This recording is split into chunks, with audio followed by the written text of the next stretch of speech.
bismillaahi raxmaani raxiim anigoo ah faysal cabdulaahi xaaji cabdi kuna magac dheer suxuufi abrone ahna afhayeenka Owl State ee wadanka UK ama Ingiriiska ayaa waxaan doonayaa inaan arrin ka yara yiraahdo hadalladii xajiimisnaa ee ka soo yeeray muqawadiinta ama dilaalinta reer Hargeysa run ahaantii gaf ayay ku noqonaysaa afka Soomaaliga inaynu dadka halka ka hadlay aynu ku tilmaano odayaal ama salaadiin ama uqaal waxaanu ognahay gardarrada qaawan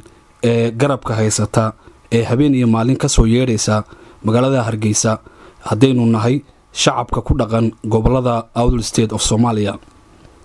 waxa la yiri ruwa la tag bartay baa la yiri kadhig waa ku ceeb waxaynu ogsoonahay ragga ka hadlaya magaalada Hargeysa iyo nawaaxigeeda waa raggii aynu ogeyn ee ka dambeeyay dhibaatooyinkii dhulboobka ahaa ee loo geystay shacabka reer Owl State ee ku dhaqan magaalooyinka waaweyn sida Gabiley, Kalabayd, Wajaale, Arabsiyo, Hargeysa qudheeda iyo meelo kale oo badan waxaynu ognahay in aanu muwaadiniin badan oo dhulka u dhashay aanu ku laanahay dhiigoodii iyo hantidoodii oo la xalaaleystay dadweynaha dhageysanaya ee sharafta badan leh ee ku dhaqan dhulweynaha Owl State walaalayaal waxaan idin sheegayaa waxaa jirta arrin ah in aynu ka foojignaano ama aynu ogaano oo aynu dareen dheer u yeelano waxaynu ognahay goor waliba oo waxa xaaraanta ee lagu tilmaamo doorashada ay ka soo cusboonaadaan deegaanada aynu degannahay ama jaarka aynu nahay in ay dhacdo dhulboob loo geysto shacbigeena ama la baneysto dhiiga muwaadiniinta reer Owl State waa wax soo taagan soona jirina doona hadaanan la helin si looga hortago ama aan la helin falkii laga hortagi lahaa waxaa jirta oo aan meesha ka badnayn hadallada dilqaafka ah ee lagu xajiimeynayo ummadda sharafta ee ehlu cilmiga ee ehlu karaamada ah ee qoomiyadda Gadabursi waxaanu leenahay waa mid loo baahan yahay in aan jawaab laga bixin balse ay laga baxsho mid ficil ku dheehan waxaan mid oranayaa dhalinyarta u dhalatay deegaanadaasi ama dibad ha joogaan ama gudaha joogaan midna waxaan oranayaa odayaasha adeeradeena ama salaadiinta midna waxaan oranayaa beelweynta geesiyaasha ee sharafta mudan ee Bahabar Muuse ee Ilaahay ka soko uu dajiyay min lughayo ilaa iyo meesha la yiraahdo Saylac tan dhalinyarta waxa weeyaan walaalayaal hadaynu dhalinyartii dhulka u dhalatay waxa inagu ceeb ah oo inagu sharaf darro ah inaynu dhalinyarnimo sheegano waxaynu meel kaga dhacnay magacii dhalinyarnimada ma waxaynu doonaynaa in Suldaan Dawal iyo Suldaan Samatar iyo Suldaan Saleebaan inay hubka qaataan oo ina difaacaan oo annaguna aanu ku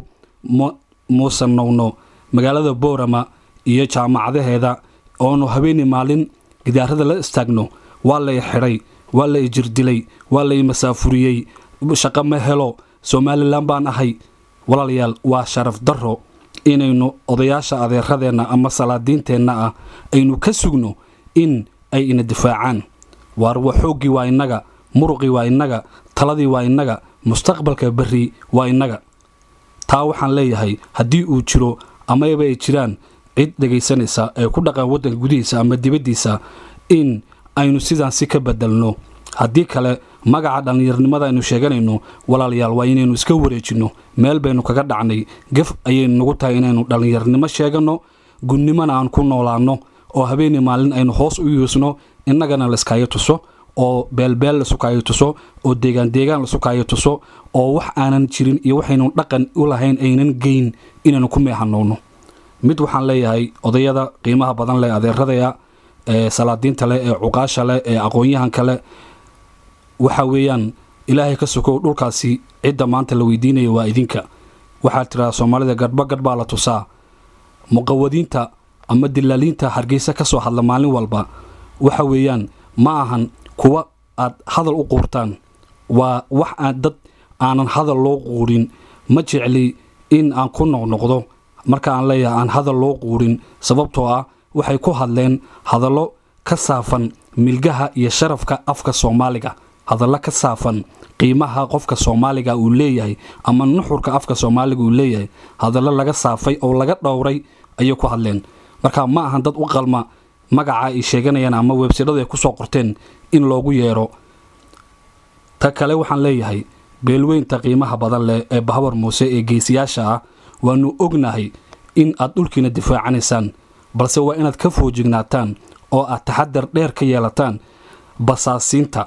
iyo nimanka awrkilaalayaasha ah iyo nimanka shilimaadka la siiyo ee u adooga cadowga bari iyo galbeedba jooga waa inaad ka foojignaataan waxay ku jiraan kuwa sheegta wasiirada ee beenaalayaasha ah waxay ku jiraan kuwa sheegta inay baarlamaanka ku jiraan oo beenta iyaguna isku maaweeliya iska ilaasha kuwa halka ka imanaya waxa weeyaan waxa la qori iyo qiiqbool isla tuuraa walaalayaal dadkayda kaga imanaya Hargeysa iyo nawaaxigeeda ee dhiigeeda la sheeganayo waa kuwa halka idin dhigay waa kuwa qoomiyadda halka dhigay waa kuwa shilmaadka nasiistay waa kuwa dhulkeena sandareerta yar ku badashay taana waxaan leeyahay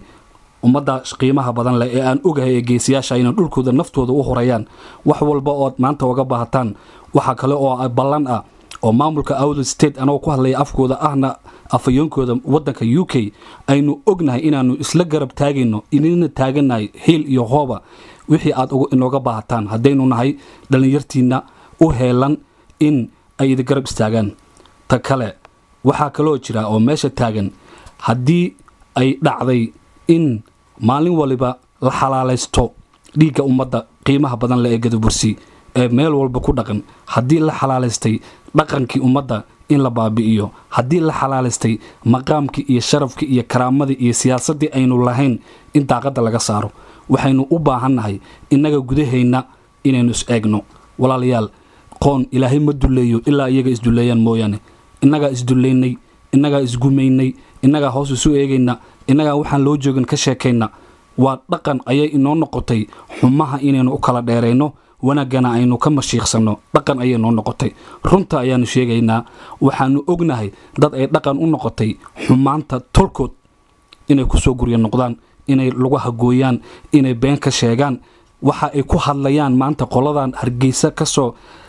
qayliyasa waa waxaan inagu uu sheegnay waa ceeb aan inagu oo la tagnay waa wax aan inagu u waaridnay ma aha waxay la yimaadeen waayo ma kala garanayaan dadku iyagu dilaal muqawad huudeyle ma kala garanayaan qiimaha iyo sharafta ay ummadda Gadabursi ay ku leedahay geeska Afrika iyo ummadda Soomaaliyeed iyo caalamkaba kolka hadaynu inagu markaa aanu isqiimeyn weyno oo inuu isindhabuuxin weyno waxaad ogaataan waxaan maanta aanu ka hadlayno wax ka xun inay dhici doonaan horay ayaanu uga hadalnay maqaalo ayaanu ka qornay warbaahinteenu gelinay war in laga foojignaado ninka awrkilaalaha ee 20 waji leh ee marna iska dhigaya inuu kula dhashay marna iska dhigaya inuu ku maqan yahay marna iska dhigaya inuu maaragtay oo hawl isaga uu gooni ah inuu ku maqan yahay walaalayaal horay baan u sheegay maqaal la yiraahdo Somaliland faces Gadabursi halka ayaad ka heli karaysaa in ay dilaalin iyo maqawadin yihiin kuwa mar walba laga horkeena salaadiinteena iyo cuqaasheena iyo odayaasheena sharafta badan leh kuwa mar walba laga horkeena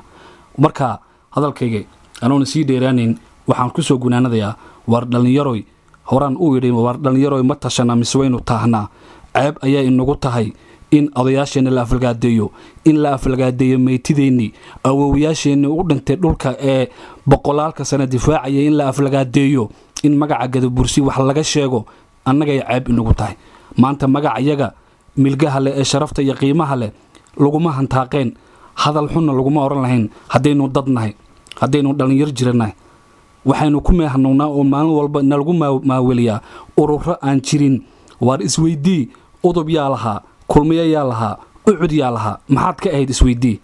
maanta nasiye iyo wadani iyo ummadda iyo wax la yiraahdo la wadaa isla iyagin baa wata SNM ayay ahaayeen shalay maantana waa isla SNM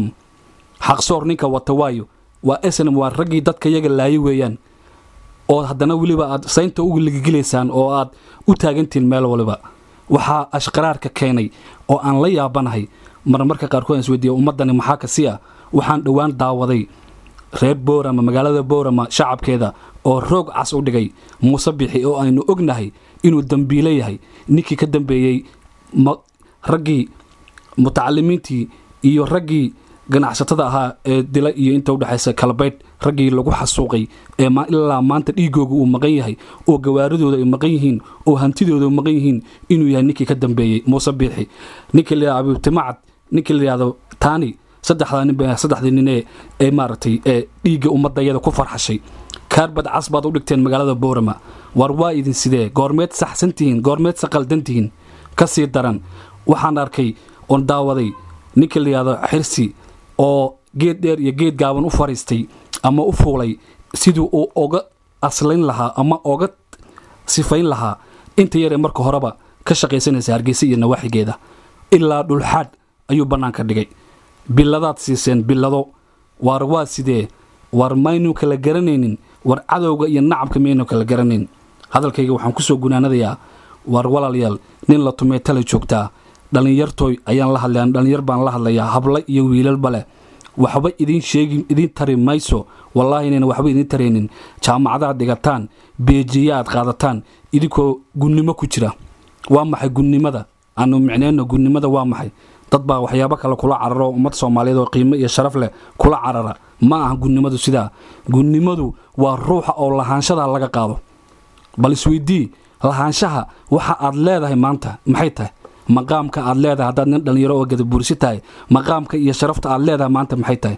qofka wuxuu u dhintaa diintiisa qofka wuxuu u dhintaa wadaniyadiisa iyo calankiisa iyo ciidiisa qofka wuxuu u dhintaa midabkiisa qofka wuxuu u dhintaa qabiilkiisa waa maxay adoo nin dhalinyaro maanta waxa aad u dhimanayso ee aad naftaada u waayayso waa maxay isweydii waxa loo baahan yahay inaynu fahanno cidda aynu nahay iyo halkaynu joogno marka walaal haddii lahaanshihii lagaa qaaday oo aadan siyaasadaada xor u ahayn oo aadan dhaqaalaada xor u ahayn oo aadan dhaqankaaga xor u ahayn waa maxay xorriyadda aad sheeganayso gobonnimada aad sheeganayso maxay tahay ma jirto gobonnimo ilaa lahaanshaheena aanu soo celinno ma sheegan karayno wax la yiraahdo inaan gobnahay ama aan gobonnimo aan maanta ma sheegan karayno walaalayaal hadalkay anoo soo gunaanadaya run ahaantii dadkay dhageysanaya waxaan ka codsanayaa looma baahno inaynu calaacalno inaynu yuusno inaynu hoos u hadalno looma baahno ficil wadareed baa loo baahan yahay inaanu ficil la nimaadno kan dibadda joogana uu dibadda ficil ka bilaawa kan gudaha joogana uu gudaha ka bilaawa waayo war rag asaageena oo dhalinyaro ah kuwa u soo hiliilaya ee u soo kala dheereynaya inay badahayna qaataan dhulkeena bay qaateen beeraha lahaa wajaale meeday gabiley meeday Kalabayd meeday caadi meeday agabar meeday dhulkii wax soo saarka lahaa oo dhan rag asaaga iyaga ha qaatay oo maanta taagan gadabursi wax liya dhulka ma degano dib ayaanu ka soo sheegi doonaa maqaaladeena yani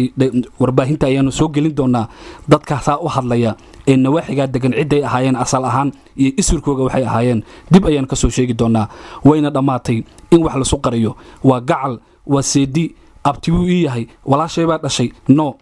ma jirto waxaasi waxa dhulka iyaga lagu qaatay waa casabo walaashay baa dhashay seediye inan iyo seedigi baan nahay gabar iyo gayaankeed baan nahay oday iyo waxaan nahay wiil iyo sodogii baan nahay waa wax dhulkeena lagu qaatay waxaan hadalkay ku soo gunaanadayaa beelweynta Bahawar Muuse ee geesiyaasha Samaroon dhulkiina difaacda cadowga u eg idinkeedii egna iska ilaasha ee 20 waji leh wassalaamu calaykum waraxmatullaahi wabarakaatuh